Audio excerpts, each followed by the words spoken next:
A gente já visualizou então, ou pelo menos a gente viu vários exemplos, a gente já visualizou o que seria as proposições e a lógica proposicional de maneira informal. Chega a hora da gente formalizar, não é? A gente vai formalizar demonstrando a sintaxe e a semântica da lógica proposicional, começando pela sintaxe.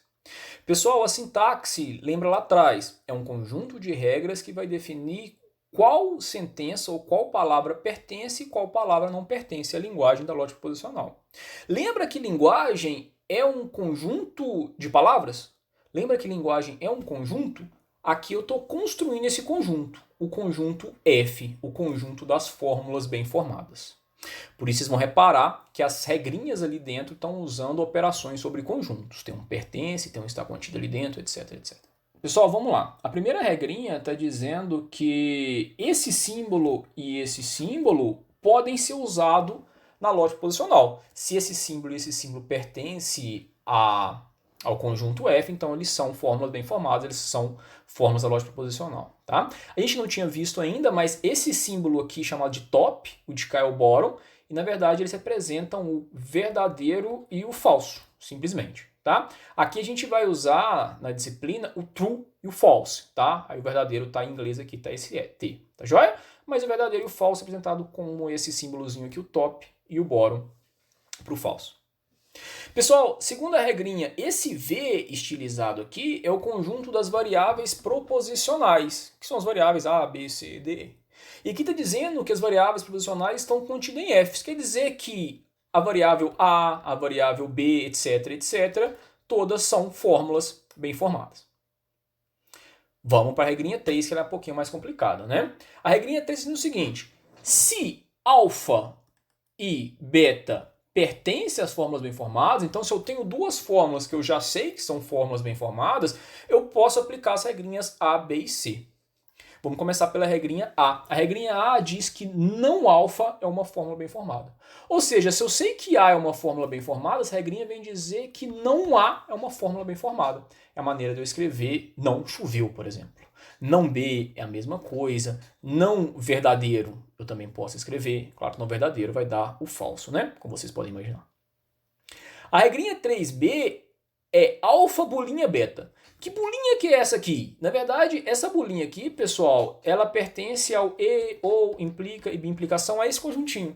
Isso quer dizer o quê? Simplesmente para eu economizar, né? Simplesmente para não precisar escrever 4 regrinhas aqui. Então, se eu tenho alfa e beta, que são duas fórmulas da lógica de predicados, eu posso juntar essas fórmulas com e, com ou, com implica, com implicação, com qualquer uma delas.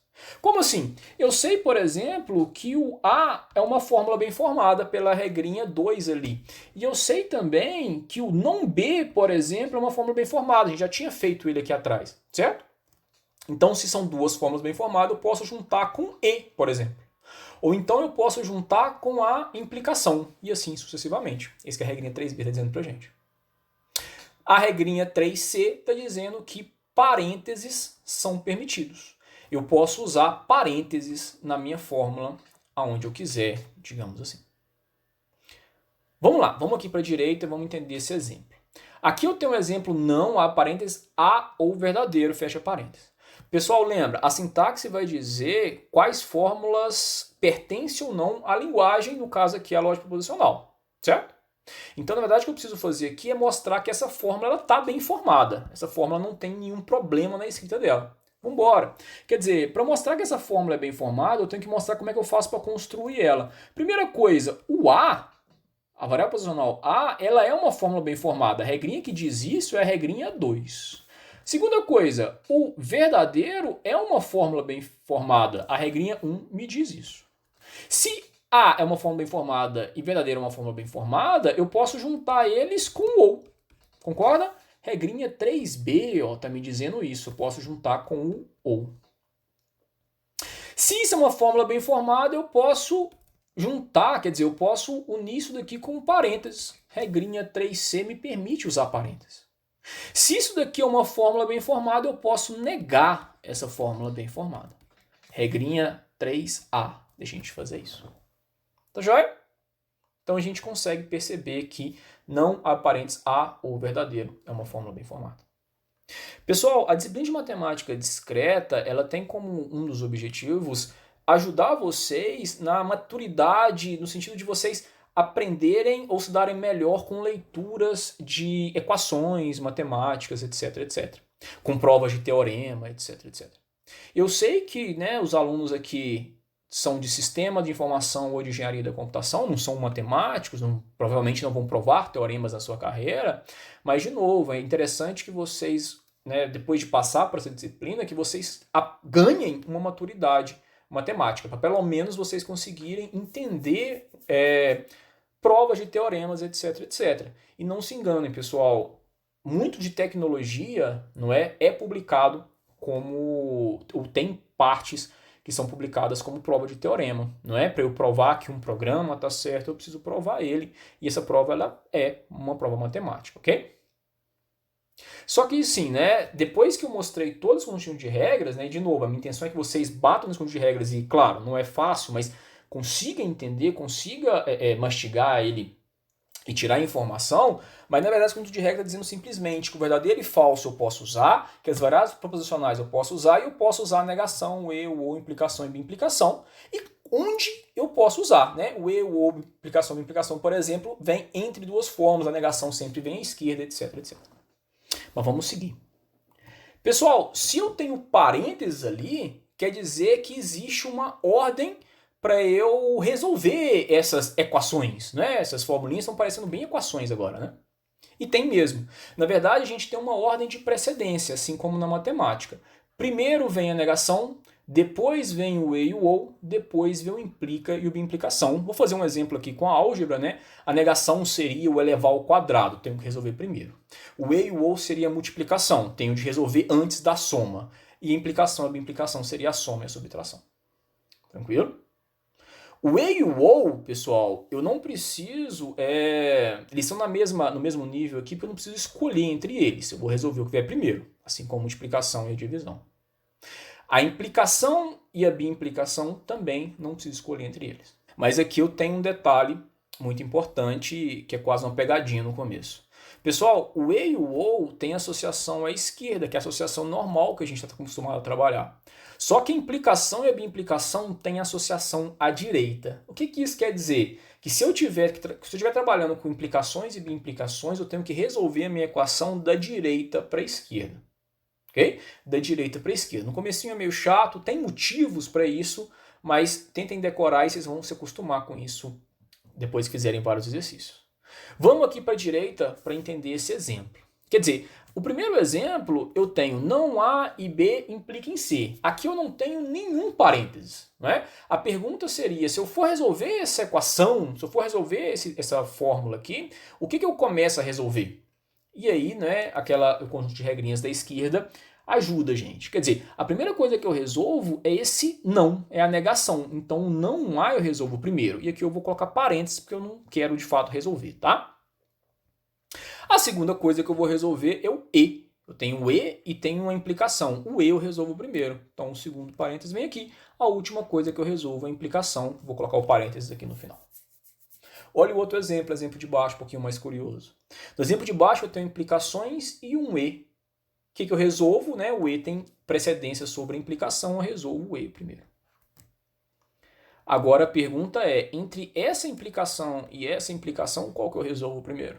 E aí vem a pegadinha. Como a associação da implicação ela é à direita, eu vou resolver primeiro a implicação da direita. E eu coloco parênteses aqui. Depois eu resolvo a implicação da esquerda. Se a sintaxe ela diz, é um conjunto de regras que vai dizer quais palavras pertencem ou não pertencem a uma linguagem qualquer, a semântica vai dar valor a essas palavras, esses termos. Então vamos lá. A semântica das fórmulas verdadeiro e falso, né, aqui o top e o bottom, é o verdadeiro e o falso. A semântica de uma variável A, B, C, D quer dizer, pode ser verdadeiro ou falso. Como assim pode ser verdadeiro ou falso? Pessoal, se eu disser para você Diógenes é carteiro, né, representando como A aqui, você não consegue me dar a resposta dessa fórmula. Porque você não conhece Diógenes, você não sabe aonde que ele trabalha. Porém, só tem duas opções.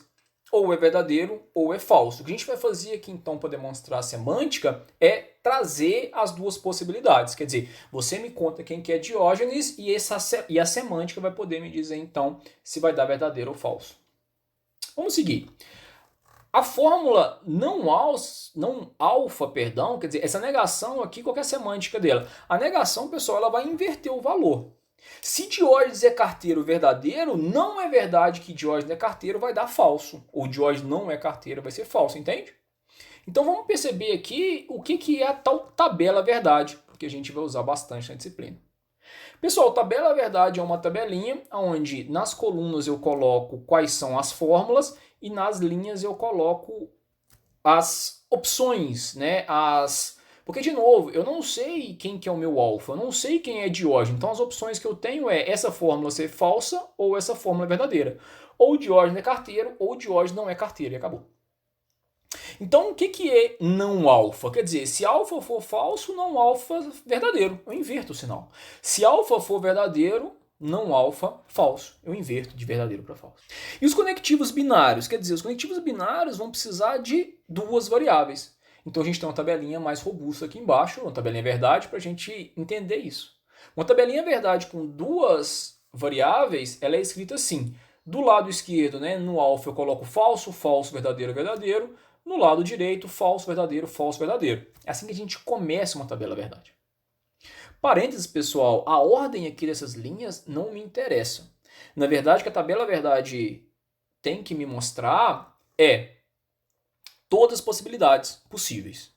Ou seja, existe um cenário, existe alguma possibilidade onde alfa é falso e B é falso. Existe um outro cenário onde alfa é falso, B é verdadeiro. Outro cenário onde alfa é verdadeiro, B é falso e verdadeiro, verdadeiro. Certo? Não existe outra combinação possível entre falso e verdadeiro se eu tenho duas variáveis ou duas. E se a gente sempre fizer, né, começar a tabelinha colocando falso, falso, verdadeiro, verdadeiro, falso, verdadeiro, a gente não vai esquecer ninguém. Já? Então a ordem das linhas aqui não importa, mas eu recomendo usar essa ordem aqui para não ter problema de esquecer alguém. Vamos embora. Pessoal, o E, né? Qual é a semântica do E? O E é o E que a gente conhece no mundo. Quer dizer, se eu disser que hoje é segunda-feira e hoje tem aula de discreta, não é? Eu vou dizer, se hoje é segunda-feira A, tem aula de discreta B, A e B, não é? E qual que vai ser o valor dessa proposição composta? Bom, se alfa for falso, se hoje não tiver aula de discreta, perdão, né? Se hoje não for segunda-feira e se hoje não tiver aula de discreta, então alfa e beta, falso. Se hoje não for segunda-feira, mas hoje tiver aula de discreta, falso também, né? Eu falei que as duas coisas eram verdade né? Eram verdade conjuntamente, então é falso. O E é falso. Se hoje é segunda-feira e hoje não tem aula discreta, eu falei uma mentira para vocês também, falso. Agora, claro, se hoje for segunda-feira e a aula de discreta tiver, o que eu falei é verdade, então o meu alfa e beta vai ser verdade. Seguindo, o ou também é bem tranquilo, é o ou que a gente conhece do português, quer dizer, se eu falei que hoje é segunda-feira ou tem aula de discreta, se ambos forem falso, a proposição, a sentença, ela é falsa. Agora, se eu falei que é uma coisa ou outra, uma deu falso e a outra deu verdadeiro, bom, verdadeiro. Se eu disse que é uma coisa ou outra, a primeira deu verdadeiro e a segunda deu falso, verdadeiro. Agora, o curioso é a última linha, né? Um pouquinho diferente do português. Se eu disser que eu tenho um cachorro ou um gato, e você descobrir que eu tenho cachorro e que eu tenho gato, eu não fui mentiroso. Você que me entendeu errado. Eu falei que eu tinha um cachorro ou um gato, e eu tenho um cachorro ou um gato. No caso, eu tenho os dois, não tem problema. Tá? Então, pessoal, o ou aqui na lógica proposicional, ele vai dar verdadeiro quando ambos forem verdadeiro. Tá? O ou que a gente está mais acostumado no português seria o ou exclusivo. O símbolo dele normalmente é um mais com uma bolinha assim.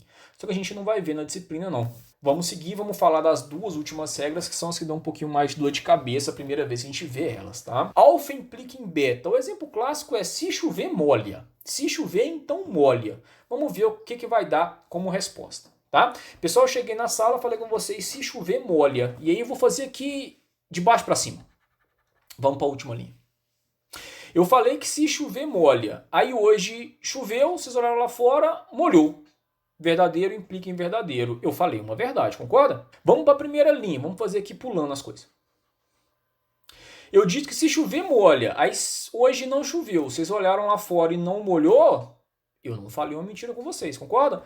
A implicação, pessoal, ela tem essa cara de regrinha. Eu falei uma regrinha para vocês, a regrinha não está errada, tá tudo ok. Vamos para a terceira linha. Eu falei, a gente vai fazer pulando as coisas. Eu disse para vocês se chover, molha. Se hoje choveu e vocês olharem e não molhou, esquisitou a coisa, certo? Eu falei uma mentira para vocês, isso aqui é falso. Outro exemplo, né? Chover, molha é meio óbvio. Eu disse para vocês que se o professor ganhar um chocolate, ele fica feliz. Se ganhou chocolate, então fica feliz, não tem conversa. Vocês foram, alguém foi e me deu um chocolate. Eu não fiquei feliz, estou de cara fechado. Professor é mentiroso, o professor não fica feliz com chocolates.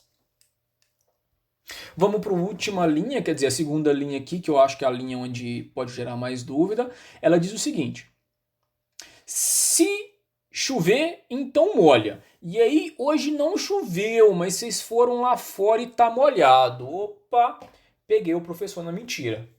Na verdade, não, né, pessoal? Na verdade, não. Se eu falar que se chover, molha, vocês olharam lá fora e tá molhado, pode ser que alguém tenha jogado um balde d'água. Pode ser que tenha passado um cachorro por ali, não sei. A regra que eu estou dizendo, ela não tá mentirosa. Outro exemplo do chocolate. Se eu ganhar um chocolate, eu fico feliz. Não ganhei o chocolate e estou feliz, não quer dizer que eu sou mentiroso. Quer dizer que outras coisas me fazem feliz. Então entenda, o que eu estou verificando quando eu falo de uma implicação é uma regrinha. Se A, então B. Se essa regrinha não for quebrada, pelo que vocês visualizam aí no mundo, ela não é falsa. Ela só vai ser falsa no momento, que é quando eu falo que se chover, molha, choveu e não molhou. Aí sim eu falei uma mentira para vocês. A bimplicação agora. A bimplicação talvez seja um pouquinho mais parecido com o que a gente conhece no português, está mais próximo das regras do português, do dia a dia. Vamos lá. Regrinha da bimplicação, um exemplo é tirou 6 indiscreta, passou. Tirou 6 indiscreta, passou. Vamos embora. Vamos fazer na mesma ordem, vamos fazer de baixo. Eu falei que tirou 6, passou, o fulano tirou 6, o fulano passou. Não falei mentira, a regrinha está valendo. Primeira linha. Diz que se tirou 6, passou. Fulano não tirou 6, fulano não passou. Não tem problema nenhum com isso. A regrinha é verdadeira. Vamos para a segunda linha. Eu disse que se tirar 6, passa. Não tirou 6 e passou. Opa, tem um negócio esquisito aí. Pode ser que o aluno não venha reclamar, né? Mas se não tirar 6 e passou, a regra está errada. Está esquisito. E o de baixo? Falei que se tirou 6, passa. Tirou 6 e não passou, aí não tem jeito. Na mesma hora bate um e-mail na minha caixa, né? Na mesma hora vocês vão reclamar. Você falou que se tirar 6 passa e não passou. Então, pessoal, perceba, a diferença da bimplicação para implicação, ela tá aqui, ó. Não é? Na implicação, se chover, molha. Não choveu e molhou, a culpa não é minha. Outra coisa fez molhar. Agora a bimplicação é o se, somente se. Se, somente se, ele é mais rigoroso, né? Você vai passar indiscreta se somente se tirar 6. Não é? Então não tem jeito. Tirar 6 passa indiscreta, se passou indiscreta é porque tirou 6. Ou seja, a regrinha ela vale para os dois lados. Ela vai e volta. Pessoal, eu posso dar mais exemplos, né, principalmente aqui da implicação e da bimplicação, que ela fica meio confusa nas primeiras vezes. Mas assim, a gente vai ver mais exemplos na disciplina, mas entenda, o que a gente está fazendo aqui, inclusive deixa eu colocar aqui um acento em semântica, o que a gente está fazendo aqui é definindo o conjunto de regras da lógica posicional. Então a gente acabou de definir que a implicação da lógica posicional, né, o resultado é verdadeiro, verdadeiro, falso, verdadeiro. E da bimplicação, o resultado é verdadeiro, falso, falso, verdadeiro. Então assim, de todo modo, né, eu posso dar mais exemplos, etc. Mas de todo modo é aqui que a gente está definindo essas regras. Ok? Então daqui para frente vale desse jeito e acabou.